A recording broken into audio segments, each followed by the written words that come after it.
जय माँ सरस्वती। एक बार पुणे से रीजनिंग की सीरीज़ में आप सभी का स्वागत है। थोड़े टाइम के बाद में लौटे हैं और अब अपने समर्पण भाव के साथ लौटे हैं और अब अपने जितने भी प्रकार के रीजनिंग के अंदर टॉपिक बनते हैं उनको कवर करेंगे। और आज का नया टॉपिक है अपना कैलेंडर। तो कैलेंडर के अंदर जितने भी प्रकार के प्रश्न उनको सॉल्व करते हुए चलेंगे, सीधे मुद्दे के ऊपर बात करेंगे। तो कैलेंडर के अंदर अपने को जानना जरूरी है कि कैलेंडर के अंदर दो प्रकार के ईयर होते हैं। एक प्रकार का ईयर होता है जिसे कहा जाता है साधारण वर्ष, और दूसरे प्रकार का जो ईयर होता है उसे कहा जाता है लीप वर्ष। साधारण वर्ष का मतलब नॉर्मल ईयर और लीप ईयर का मतलब इसे दूसरा नाम अधिवर्ष भी कहा जा सकता है या इसे लीप ईयर कहा जाता है।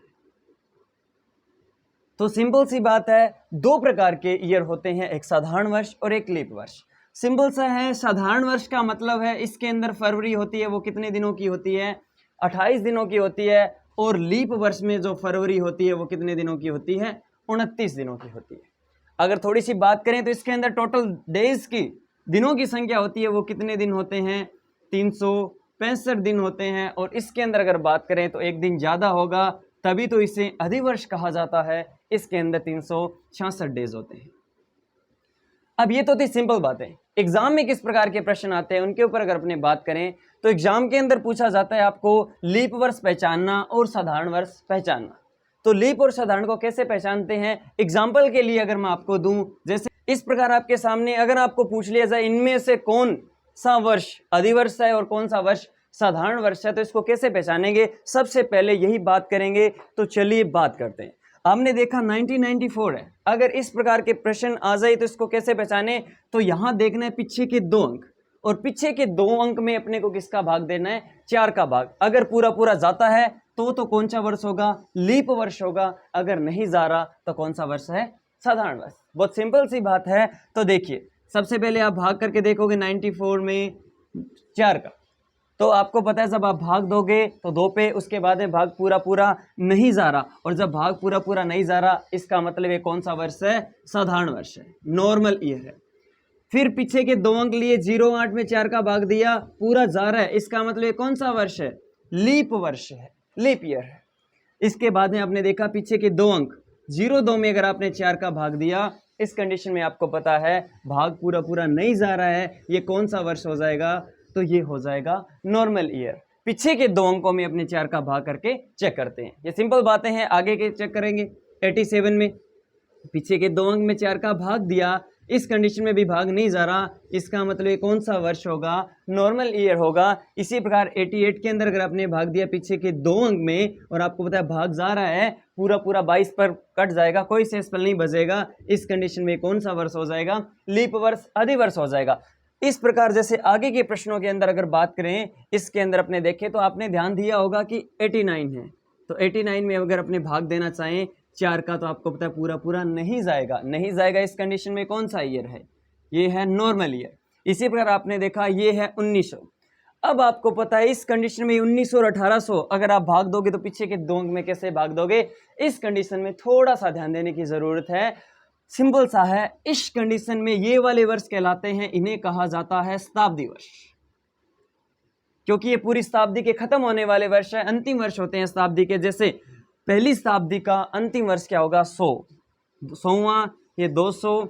इस प्रकार ये जो वर्ष है जो 100 सालों के बाद में आते हैं, इन्हें कहा जाता है शताब्दी वर्ष। और शताब्दी वर्ष को चेक करने का तरीका 4 से नहीं होता, थोड़ा सा ध्यान देंगे। इनको चेक करने के लिए इसमें किसका भाग देंगे, अपने 400 का भाग देंगे। किसका भाग देंगे, 400 का भाग देंगे। और आपको पता चलेगा तो 1900 में अपने किसका भाग देंगे, 400 का। और आपको पता है जब 1900 में अपने 400 का भाग देते हैं तो पूरा पूरा नहीं जाता, आप चेक करके देख सकते हैं, सिंपल सा है। आप दोगे तो कितने पे जाएगा, 4 पे जाएगा, 1600। शेषफल बच रहा है, शेषफल बच रहा है, इसका मतलब पूरा पूरा भाग नहीं हो रहा है, डिवाइड नहीं जा रहा पूरा पूरा। इस कंडीशन में आपको पता चल गया कि ये कौन सा वर्ष है, जब भाग पूरा पूरा नहीं जा रहा, इसका मतलब ये कौन सा वर्ष हो जाएगा। आप कहोगे सर ये है नॉर्मल ईयर, क्योंकि जब भाग पूरा पूरा चला जाता है तो लीप ईयर होता है और भाग नहीं जाता तो नॉर्मल ईयर। इसी प्रकार 1800 में अपने करके देखेंगे तो 1800 में भी किसका भाग दिया जाता है, तो डियर स्टूडेंट 1800 में भी अपने भाग किसका देंगे, 400 का देंगे, और जब 400 का भाग दोगे तो पूरा पूरा नहीं जाएगा। 2 जीरो से 2 जीरो काट के भी कर सकते हैं, वरना वैसे दे लो। सिंपल सा है, कोई दिक्कत वाली बात नहीं है। 200 आपको पता है रिमाइंडर बच रहा है, शेषफल बच रहा है, पूरा पूरा भाग नहीं जा रहा है। जब भाग पूरा पूरा नहीं जा रहा है इस कंडीशन में कौन सा वर्ष हो जाएगा? Normal year. इस प्रकार अपने पहचान सकते हैं। चलिए कुछ एक प्रश्न अपने लिए स्क्रीन के ऊपर आपको दिखाई दे रहे होंगे। सिंपल सी बात है, विषम छाड़ना है अपने। पहले 2 क्वेश्चन है जिसके अंदर अपने को विषम छाड़ना है, बाकी अपने को चेक करना है, अपने प्रैक्टिस के लिए हैं, प्रैक्टिस के लिए लिए गए हैं। इन प्रश्नों के ऊपर अपने को बताना है कि ये नॉर्मल ईयर है या ये लीप ईयर है, चेक करना है। सिंपल सी बात है। चलिए बात करें फर्स्ट के अंदर विषम छांटे, तो ये वाला वर्ष आपने देखा कि इसके अंदर पीछे के 2 अंकों में अगर अपने 4 का भाग दे तो पूरा पूरा जा रहा है, दैट मीन्स ये कौन सा ईयर है? आप कहोगे लीप ईयर। सिंपल सी बात है। इसके भी पीछे के 2 अंक है, आप 84 के अंदर 4 का भाग दोगे, पूरा पूरा जा रहा है, पूरा पूरा जा रहा है, इस कंडीशन में आप कहोगे लीप ईयर है। इसी प्रकार यहाँ 68, इसके अंदर अगर आप 4 का भाग देते हैं तो इसके अंदर भी 4 का भाग पूरा पूरा जाता है, इस कंडीशन में भी ये कौन सा ईयर है? लीप ईयर है। और यहाँ जब ये 1700 दिखाई दे रहा है तो ये कौन सा वर्ष है? यह एक शताब्दी वर्ष है, और शताब्दी वर्ष के अंदर अपने 400 का भाग देते हैं, तो यहाँ किसका भाग दिया जाएगा? 400 का। तो 1700 में किसका भाग देंगे? 400 का भाग देंगे। तो सिंपल सा बात है, 4 पे जाएगा, और आपको पता है कितना शेषफल बच जाएगा? 100, मतलब पूरा पूरा भाग नहीं जा रहा है। इस कंडीशन में कौन सा ईयर हो जाएगा? Normal year. तो बताइए इसमें से विषम कौन सा है? तो अलग आपको कौन सा दिखाई दिया, तो आपका आंसर क्या हो जाएगा? ये वाला हो जाएगा। तो सिंपल सी बातें हैं, कोई दिक्कत वाली बात नहीं है। नेक्स्ट क्वेश्चन के अंदर वही कंडीशन यहाँ 87 आपको दिखाई दे रहा है, तो इस कंडीशन में आपको दिखाई दिया, तो इसके अंदर अपने भाग देंगे किसका? 4 का। तो ये विषम संख्या 4 का भाग कभी नहीं जाएगा। इस कंडीशन में कौन सा ईयर है? Normal year. सिंपल सी बात है। इसी प्रकार 86 के अंदर अगर अपने भाग देंगे तो 86 में आपको नजर आएगा, तो सिंपल है, इसके अंदर भी भाग क्या नहीं जाएगा? पूरा पूरा नहीं जाएगा। इसका मतलब ये वाला भी कौन सा है? नॉर्मल ईयर है। अब 2000 के अंदर अपने किसका भाग देंगे? ये कौन सा वर्ष है? आप कहोगे शताब्दी वर्ष है, और शताब्दी वर्ष में किसका भाग दिया जाता है? 400 का भाग दिया जाता है। तो इसमें किसका भाग देंगे? 400 का भाग देंगे। तो सिंपल है, 400 का भाग पूरा पूरा चला जाएगा, कट जाएगा। इस कंडीशन में कौन सा वर्ष हो गया? Leap year. और आपको पता है 2027 के अंदर भी 4 का पीछे के 2 अंकों के अंदर आपको पता है 4 का भाग पूरा पूरा नहीं जाएगा। इस कंडीशन में कौन सा वर्ष है? नॉर्मल ईयर है। तो ये भी नॉर्मल, ये भी नॉर्मल ईयर, और ये भी नॉर्मल ईयर। तो बचा कौन? ये विषम हो गया, ये लीप ईयर है, इसलिए इसका उत्तर क्या हो जाएगा? सी नंबर हो जाएगा। आगे के प्रश्नों के ऊपर अपने प्रैक्टिस करते हैं। तो पीछे के 2 अंक लिए, पीछे के 2 अंक के अंदर आपको पता है 4 का भाग दिया जाता है, 4 का भाग पूरा पूरा जा रहा है, तो कौन सा वर्ष है? Leap year. यही आपको करना है, घर पे बैठे बैठे आपको इसको सोल्यूशन करना है। ये कौन सा वर्ष है? तो आपको पता है शताब्दी वर्ष में किसका भाग दिया जाता है? 400 का भाग दिया जाता है। जब 400 का भाग दोगे तो पूरा पूरा चला जाएगा। इस कंडीशन में ये कौन सा वर्ष हो जाएगा? Leap year. इसी प्रकार इसको बताइए, आप जल्दी से कोशिश कीजिए, ये सारे प्रश्न को आप करोगे आराम से बैठकर तो हो जाएंगे। ये सिंपल बातें हैं, पहले टाइप का प्रकार का प्रश्न चल रहा है। तो 85 के अंदर अपने भाग दिया जाता है 4 का, तो आपको पता है पूरा पूरा नहीं जाएगा। इस कंडीशन में कौन सा ईयर हो जाएगा? ये हो जाएगा नॉर्मल ईयर। इसी प्रकार 81 आपको दिखाई दे रहा है, 81 में भी 4 का भाग देंगे, पूरा पूरा नहीं जाएगा, पूरा पूरा नहीं जाएगा, शेषफल बचेगा। इस कंडीशन में कौन सा वर्ष हो जाएगा? Normal year. इसी प्रकार आपको पता है 1948 के अंदर को पता है अपने भाग देंगे, और 1948 के अंदर भाग देंगे तो 2 अंकों में 4 का भाग जाएगा, और आपको पता है ये पूरा पूरा चला जाएगा। ये कौन सा ईयर हो जाएगा? लीप ईयर ही हो जाएगा। बहुत सिंपल है। फिर 32 के अंदर अपने चेक करेंगे, 4 का भाग पूरा पूरा जाएगा, और जाएगा तो आपको पता है ये कौन सा वर्ष हो जाएगा? लीप ईयर हो जाएगा। सिंपल बातें हैं। इसी प्रकार 92 के अंदर अपने भाग करके देखेंगे, और जब 92 के अंदर अपने 4 का भाग देंगे तो पूरा पूरा चला जाएगा। इस कंडीशन में कौन सा ईयर हो जाएगा? लीप ईयर हो जाएगा। और आपको पता है ये आपको 1800 में भी अपने को अगर चेक करना है नॉर्मल ईयर और लीप ईयर, तो बहुत सिंपल है। क्या किया जाएगा? 400 का भाग दिया जाएगा, क्योंकि ये शताब्दी वर्ष है और 400 का भाग पूरा पूरा नहीं जाएगा। इस कंडीशन में ये वर्ष कौन सा हो जाएगा? नॉर्मल ईयर हो जाएगा। इस प्रकार अपने इन क्वेश्चनों को बता सकते हैं। और अभी हम जान चुके हैं कि किसी भी वर्ष के अंदर नॉर्मल ईयर और लीप ईयर को कैसे पहचाने। लीप ईयर को पहचानने के लिए सिंपल सा है, जब शताब्दी वर्ष के अलावा जो भी वर्ष होता है तो पीछे के 2 अंकों को 4 से भाग दिया जाता है। अगर भाग पूरा पूरा चला जाए इस कंडीशन में लीप ईयर होता है, जिसे अधिवर्ष कहा जाता है। अगर भाग पूरा पूरा नहीं जाता इस कंडीशन में वो नॉर्मल ईयर साधारण वर्ष कहलाता है। और जब शताब्दी वर्ष को चेक किया जाता है तो इस कंडीशन में क्या करते हैं, अपने शताब्दी वर्ष को 400 से भाग देते हैं। अगर भाग पूरा पूरा चला जाए तो वो लीप ईयर होता है, और भाग पूरा पूरा नहीं जाता उस कंडीशन में वो नॉर्मल ईयर होता है, साधारण वर्ष होता है। और आपको मैं बता दूं, कई बार अपने सोचते हैं कि जो लीप ईयर होता है वो कितने वर्षों के बाद में आता है, तो अपने कहते हैं कि लीप ईयर 4 वर्षों के बाद में आता है, लेकिन ऐसा हरदम सत्य नहीं होता, क्योंकि जो शताब्दी वर्ष होता है, अगर जो शताब्दी वर्ष है वो लीप ईयर नहीं होता, उस कंडीशन में आपको पता है कि वो जो वर्ष है वो क्या हो जाता है, उनके बीच में 8 वर्षों का गैप हो जाता है। जैसे इसके ऊपर अपने अगर क्वेश्चन लें तो सिंपल सी बात है, क्वेश्चन है, कहते हैं कि रमेश का जन्मदिन 29 फरवरी 1896 को है, तो वह अपना अगला जन्मदिन किस वर्ष मनाएगा। अगर इस प्रश्न के ऊपर बात करें तो आप थोड़ा सा ध्यान देना, आपको पता है कि 29 फरवरी है, 1896 को इसका जन्मदिन आ रहा है, तो अपने हिसाब से तो आपको पता है प्रत्येक 4 वर्ष के बाद में क्या आना चाहिए, प्रत्येक 4 वर्ष के बाद में इसका जन्मदिन आ जाना चाहिए। अपने हिसाब से 29 फरवरी 1900 के अंदर आपको पता है रमेश अपना अगला जन्मदिन मनाना चाहिए। लेकिन आपको मैं बताऊं तो ये रमेश है, ये इस दिन नहीं बना सकता। क्यों नहीं बना सकता? क्योंकि 1900 आपको दिखाई दे रहा होगा, 1900 है, इसको अपने चेक करते हैं किसके अंदर, 400 से भाग देके चेक करते हैं, और जब 400 के अंदर भाग देंगे तो आपको बताइए कौन सा ईयर आएगा, ये नॉर्मल ईयर आएगा, क्योंकि भाग पूरा पूरा नहीं जाएगा। तो ये नॉर्मल ईयर है। इस कंडीशन में इसकी जो फरवरी होगी वो 29 की न होकर कितने दिनों की होगी, 28 की। तो बताओ क्या रमेश इस दिन जन्मदिन बनाएगा? क्योंकि 29 फरवरी होगी नहीं, 1900 के अंदर 29 फरवरी नहीं आएगी, कितनी आएगी, 28 ही आएगी। तो बताइए फिर वो जन्मदिन कब बनाएगा? अब उसका जन्मदिन उसको वेट और करना पड़ेगा 4 साल बाद में 1904 के अंदर आपको पता है इसकी 29 फरवरी आएगी बेचारे की। और अब आपको पता है ये जो वर्ष है, इस कंडीशन में ये जो रमेश है अपना अगला जन्मदिन मनाएगा। तो बताइए अंतर कितने का हो गया? तो आप चेक करोगे तो 1896 में इसने पहला जन्मदिन बनाया, और आपको पता है मान लो ये अब आपको अगला जन्मदिन है वो कब बना रहा है, 1904 में बना रहा है। तो कितने वर्ष हो गए? तो आपको पता है 8 वर्ष का अंतर हो गया। तो ये कभी भी जरूरी नहीं होता कि अपने कह देते हैं कि लीप ईयर है वो प्रत्येक 4 वर्षों के बाद में आता है, लेकिन कभी कभी जब बीच में शताब्दी वर्ष ऐसा हो जाए जो नॉर्मल ईयर वाला होता है, उस कंडीशन में कभी कभी 8 वर्षों का अंतर भी आ जाता है। ये बात अपने ध्यान से समझ चुके हैं। अब अपने थोड़ी सी बात करें लीप वर्ष व एले वर्षों की अगर संख्या कुल ज्ञात करें। जैसे अगर अपने बात करें कि आपको दे दिया जाए कि 5 वर्ष या प्रथम 5 वर्षों के अंदर अगर आपको पूछा जाए लीप ईयर कैसे कितने होंगे, तो सिंपल सा फंड है, आपको पता है कि प्रत्येक 4 वर्ष के अंदर क्या आता है, एक लीप ईयर आता है। तो अपने किससे भाग देंगे? प्रत्येक 4 के रूटीन के अंदर आपको पता है लीप ईयर आता है, तो अपने 4 के अंदर भाग देंगे और आपको पता है कितने पे जाएगा, 1 आएगा। इसका भागफल कितना आएगा, 1। इसका मतलब 5 वर्षों के अंदर कितने लीप ईयर आ सकते हैं, 1। और आपको पता है नॉर्मल ईयर कितने हो जाएंगे, 4। अगर प्रथम 10 वर्षों की बात करें तो इसके अंदर अगर अपने 4 का भाग दिया जाएगा, इस कंडीशन में आपको पता है कितना आएगा, 2 पे जाएगा, और आपके नॉर्मल ईयर है वो कितने हो जाएंगे इसमें, 8। इसी प्रकार अगर प्रथम 15 वर्ष की बात करें तो 15 में अगर अपने 4 का भाग दें तो लीप ईयर प्रत्येक 4 वर्ष के बाद में आता है, तो कितना आएगा, तो आप ध्यान दोगे तो इसमें आपको पता चलेगा कितने तक जा रहा है, 3 तक। और इसका मतलब इसके अंदर जो 12 है वो क्या है, नॉर्मल ईयर है, 15 में से 3 है वो लीप ईयर है।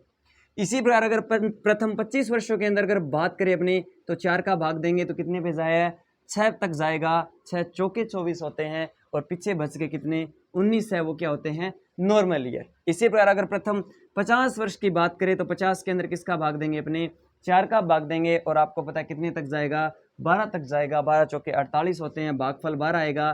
पीछे जो बच गए वो कौन से वर्ष हो जाएंगे, आपके नॉर्मल ईयर हो जाएंगे।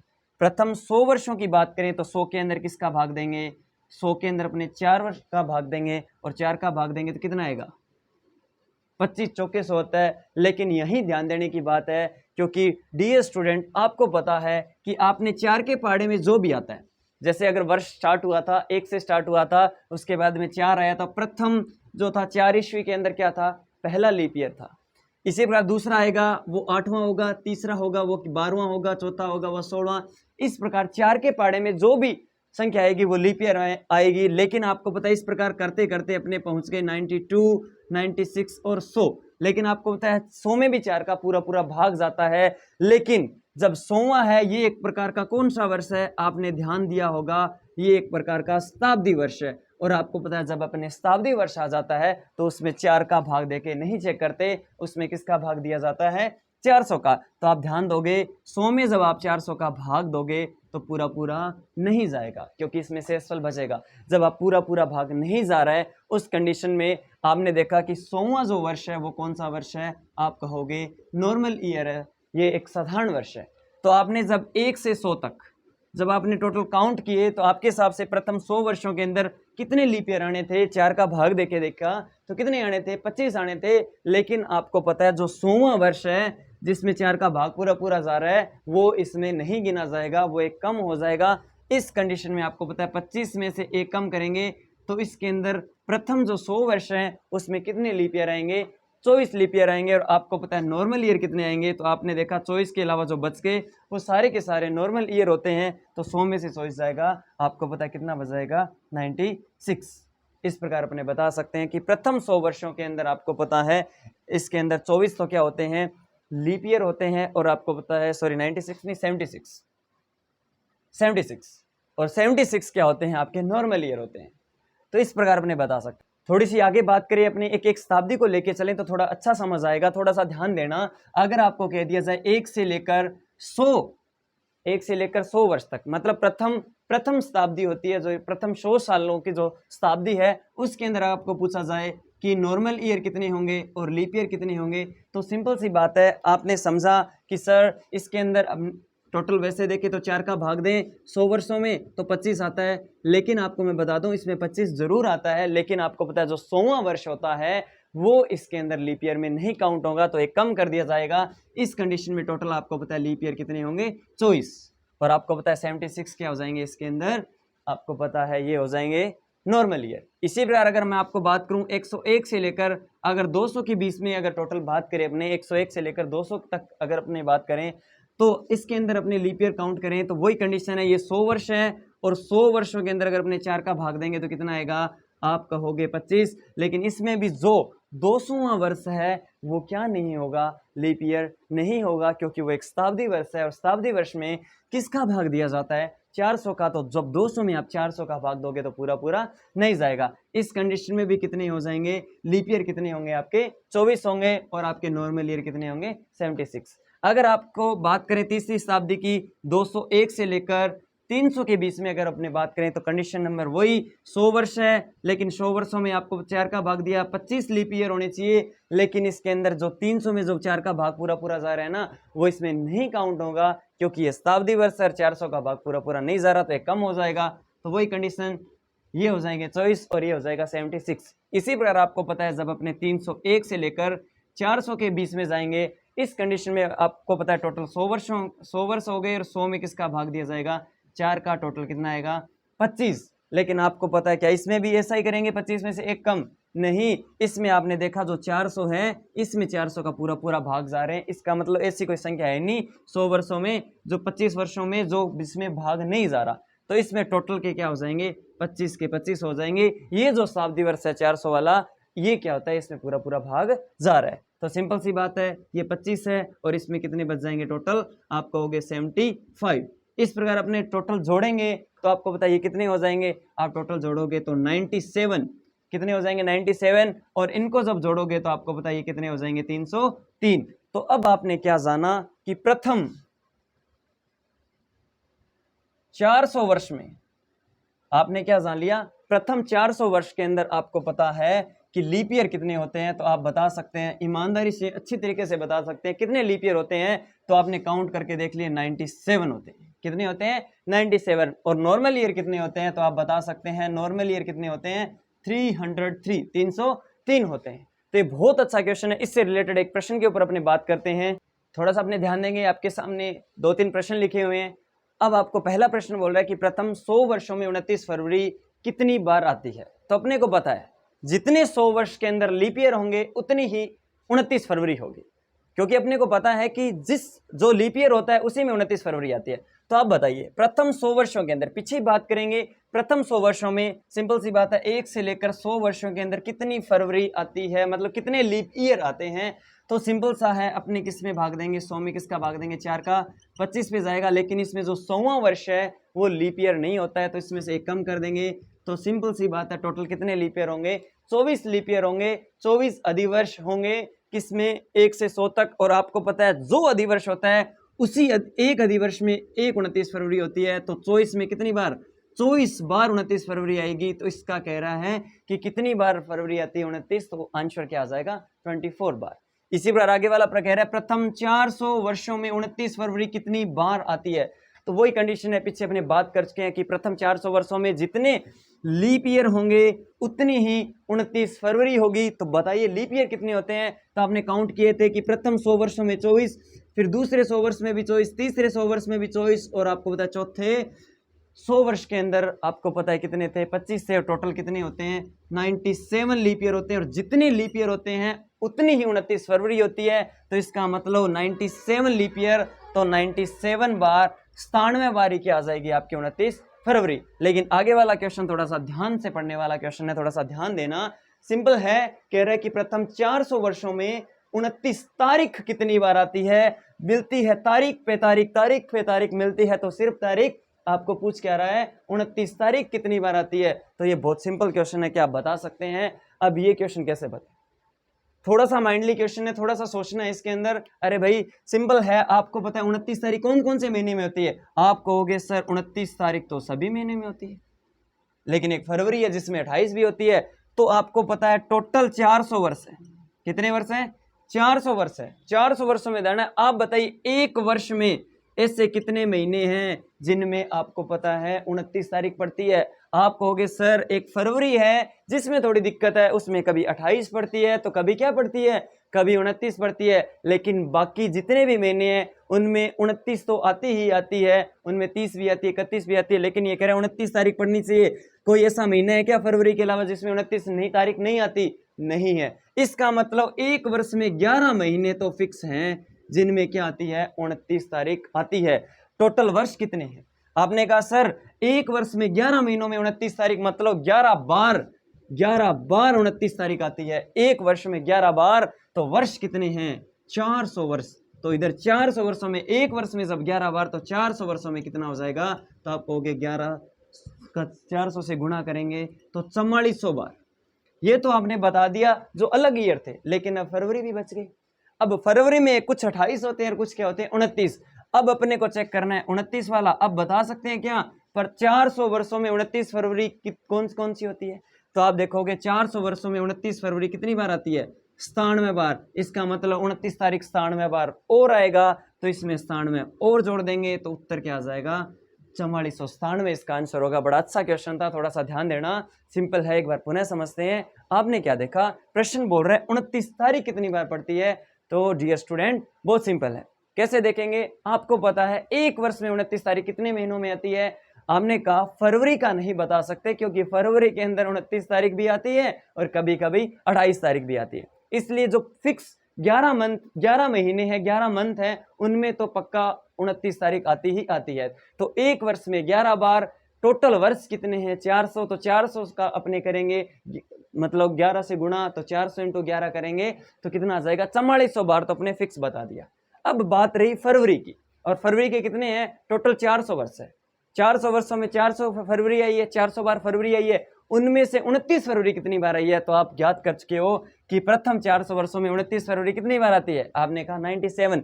तो उनमें से 400 वर्षों में जो 400 बार फरवरी आ रही थी, उनमें से 29 तारीख वाली फरवरी कितनी बार और आएगी, 97 बार। और अपने को 29 तारीख वाला जोड़ना है, तो 4400 में 97 जोड़ा, उत्तर क्या आ गया, 4497। इस प्रकार इन प्रश्नों को सोल्व कर सकते हैं। थोड़ी सी और बात करें, इतनी बातें जब कर ही लिए तो सिंपल सी बात है, अगर आपको पूछा जाए प्रथम 100 वर्षों में लीप ईयर कितने होते हैं, तो आप कहोगे प्रथम 100 वर्षों में वही कंडीशन कितने, 24। प्रथम 200 वर्षों में, तो आपको पता है प्रथम 100 में तो अपनी चॉइस निकालिए, फिर आगे वाले 100 में भी कितने आते हैं, 24। इस प्रकार कितने आते हैं टोटल, प्रथम 200 वर्षों के अंदर टोटल कितने आ जाते हैं लीप ईयर, 48। इसी प्रकार देखो प्रथम 300 वर्षों के अंदर देखें तो प्रथम 100 में, फिर द्वितीय 100 में और तृतीय 100 में टोटल 24, 24 टोटल कितने आ जाएंगे। आपने कहा सर 72। तो आपको पता है प्रथम 300 वर्षों में लीप ईयर की संख्या कितनी होती है, 72। इसी प्रकार प्रथम 400 के अंदर देखेंगे तो 24, 24, 24। प्रथम 100, फिर द्वितीय 100 और तृतीय 100, और आपको पता है चौथी सेंचुरी होती है, उसके अंदर आपको पता है लास्ट में कितने आते हैं, 25। और आप जोड़ोगे प्रथम 400 वर्षों में तो लीप ईयर कितने आ जाएंगे, सॉरी 97 आ जाएंगे। कितने आ जाएंगे, 97। अगर आपको प्रथम 500 में पूछे तो वही कंडीशन सेम के सेम रिपीट होगी, 24, 24, दैट मीन्स टोटल 97 रिपीट होंगे। आगे वाले 100 सेम इसके होते हैं, सेम आगे वाले 100 वर्ष होते हैं ना, वो इसके जैसे होते हैं 100 वर्षों के, प्रथम 100 वर्षों के जैसे। तो इसमें कितने होते हैं टोटल 24, और आपको पता है अपने जोड़ेंगे तो सिंपल सा आपका उत्तर क्या आ जाएगा 121। इस प्रकार अपने बता सकते हैं, कोई दिक्कत वाली बात नहीं है, तो सिंपल है। और आपको एक अच्छी बात बताता हूँ, कैलेंडर सिर्फ 400 वर्षों का होता है। 400 वर्षों के बाद में जो सेम का सेम कैलेंडर रिपीट होता है, टोटल जो कैलेंडर होता है वो सिर्फ कितने का है 400 वर्षों का है। उसके बाद में जितनी भी तारीखें होती है सारा का सारा क्या होता रहता है, रिपीट होता रहता है। अपने एक न्यू कॉन्सेप्ट के ऊपर बात करते हैं, अपने पता करते हैं विषम डेज। जिस प्रकार अपने पीछे जाना कि लीप ईयर को याद करने के लिए अपने 4 का भाग दिया जाता है।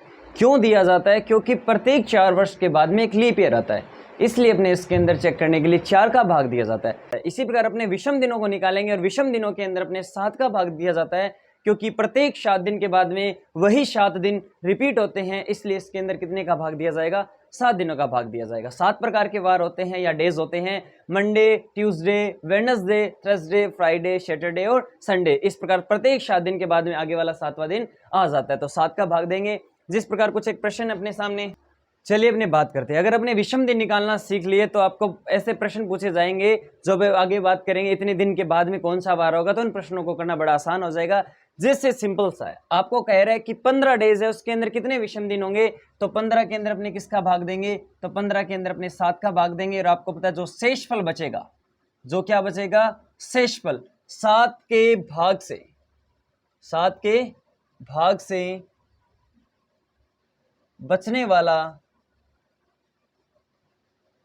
शेषफल ही क्या होता है आपका विषम दिन होता है। तो सिंपल सी बात है, अपने विषम दिन है उनको चेक करेंगे तो आपको पता है जब 7 का भाग देंगे 2 पर जाएगा, 7 दूना 14 होता है और एक शेषफल बचेगा, तो विषम दिनों की संख्या क्या हो जाएगी 1। इसी प्रकार 20 के अंदर जब 7 का भाग देंगे, अपने 20 के अंदर जब 7 का भाग देंगे तो कितना बचेगा, आप कहोगे सर 14 पे तक जाएगा और 6 बचेगा, तो विषम दिनों की संख्या कितनी हो जाएगी 6। 28 में पूरा पूरा भाग जाता है तो इसमें कितने शेषफल बचेगा, 0 शेषफल बचेगा, तो विषम दिनों की संख्या भी 0 होगी। अब 29 में जब 7 का भाग दोगे तो कितना शेषफल बचेगा 1, तो विषम दिनों की संख्या भी 1। इसी प्रकार यहाँ 2 बचेगा, इसमें करेंगे तो 3 बचेगा। जब 365 में जब 7 का भाग देंगे तो आपको पता है कितना शेषफल बचेगा, आप चेक करोगे तो 1 शेषफल बचेगा, आप चेक करके देख सकते हैं। 365 7 5 तक जाएगा, 35 आएगा, 1 15 7 2 14 आ जाएगा, 1 आपका शेषफल बचेगा। तो विषम दिन कितने होंगे 1, और 366 में कितने हो जाएंगे 2। और आपको पता है 60 वीक का मतलब 7 दिनों का एक वीक होता है, तो 60 × 7 करेंगे और आपको पता है एक सप्ताह के अंदर पूरे 7 दिन होते हैं, तो 60 सप्ताह में कितने होंगे 60 गुणा में 7, और जब 7 का भाग देंगे तो 7 से 60 कट जाएगा, पूरा पूरा भाग चला जाएगा, क्योंकि कटता है तो पूरा पूरा भाग जा रहा है। इस प्रकार प्रत्येक वीक के अंदर, किसी भी वीक के अंदर पूछे, 60 वीक में पूछे से अन्य वीक में पूछे, विषम दिनों की संख्या कितनी होती है 0। अब ये कॉन्सेप्ट कहाँ अपने काम आएगा, उन्हीं पे अपन अपने चर्चा करने जा रहे हैं। तो चलिए कुछ एक प्रश्न आपके सामने है विषम दिनों से जुड़े हुए। पहला प्रश्न कह रहा है कि आज गुरुवार है तो 23 दिन बाद कौन सा वार होगा। अब इसको करने के लिए अपने विषम दिन निकालेंगे। 23 दिन बाद का पूछा है तो 23 में किसका भाग देंगे 7 का भाग देंगे, शेषफल क्या बचेगा, तो शेषफल बचेगा आपका 2। तो विषम दिनों की संख्या निकाल चुके अपने, 2 विषम दिन होंगे। तो बाद का पूछा है तो सिंपल सी बात है, आज अगर गुरुवार है तो इसमें क्या कर दिया जाएगा 2 जोड़ दिया जाएगा, तो गुरुवार के 2 दिन बाद में कौन सा वार होगा, तो आप कहोगे शनिवार। तो पहले प्रश्न का उत्तर क्या हो जाएगा शनिवार। इसी प्रकार आगे वाला कह रहे हैं कि आज गुरुवार है तो 36 दिन पहले कौन सा वार होगा, तो बाद वाला पूछे तो +2 करेंगे और पहले वाला पूछे तो विषम दिन है वो क्या हो जाएगा माइनस में आएगा। तो सिंपल सी बात है, क्या है देखो 36 के अंदर अपने करेंगे 7 का भाग, तो क्या शेषफल बचेगा 1, माइनस का कि प्लस का, अगर बाद की बात हो तो प्लस और पहले की बात हो तो क्या बचेगा माइनस। तो -1 करेंगे तो गुरुवार से एक दिन पहले कौन सा वार होता है, तो आप कहोगे बुधवार।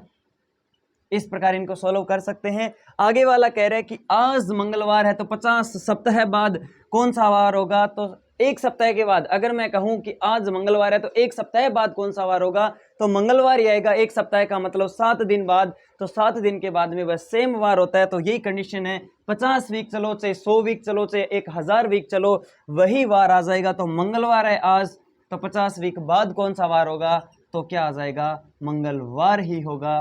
सिंपल है। प्रश्न बोल रहा है कि आज सोमवार है तो 20 दिन बाद कौन सा वार होगा। वही कंडीशन पीछे जो कर चुके हैं, 20 में 7 का भाग देकर विषम दिन निकालेंगे, और डेज निकालेंगे, और डेज आएंगे 6। तो आपको पता है अपने बाद की बात करें तो चाहे 6 प्लस कर लो, या आपको पता है 6 प्लस करने से अच्छा है कि या -1 कर लो। अगर आप 6 जोड़ते हो या 1 कम करते हो तो बात एक है। सोमवार है या सोमवार में 6 जोड़ो या सोमवार से 1 पहले करो, कुछ भी करो, उत्तर क्या आना है, रविवार आना है। उत्तर क्या जाना है, रविवार। सीधा 6 जोड़ के भी कर सकते थे, 6 जोड़ने का मतलब है 1 कम करना। इसी प्रकार कह रहे हैं कि आज सोमवार है तो 20वां दिन, पीछे वाला क्वेश्चन 20 दिन बाद था और ये 20वां है।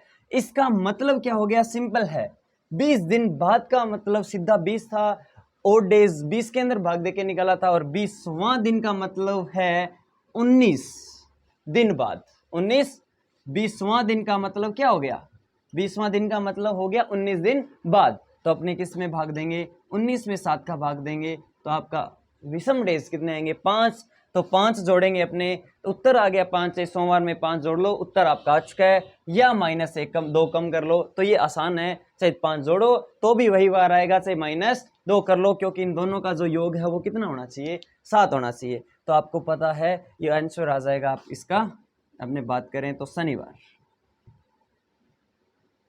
हमने बता सकते हैं। देखिए थोड़ी सी बात करें, आपको पता है, चाहिए आप